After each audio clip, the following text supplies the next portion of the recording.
mbokki Sénégal dal leen ak jàmm.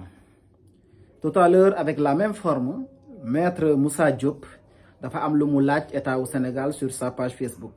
Même forme bi la même vidéo bi façon bi la ko defee moo tax ñu koy leeralal ci même forme bi.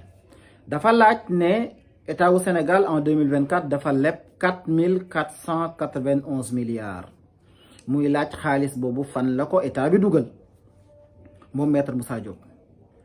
Or maître Moussa Diop question bi ni mu ko posé li mu wax ne moom la ñu leb waxu ci dëgg. Sénégal mosul a leb 4491 milliards en 2024. Sénégal ñaari eurobond la yëkkati en 2024. benn bi c'était au mois de juin muy 750 millions de dollars répartis sur 2 tranches. benn bi di 500 millions de dollars benn bi nekk 250 millions de dollars muy 750 millions de dollars au mois de juin.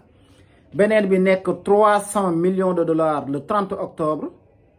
lépp boo ko boolee dalay jox 1050 millions de dollars 1050 millions de dollars boobu boo ko jëlee convertir ko en francs CFA dalay jox 635 milliards de francs CFA mooy li Sénégal yëkkati en eurobond moom la leb en 2024 contrairement à ce qu'affirme maître Moussa Diop moom mi naan 4491 milliards c'est faux.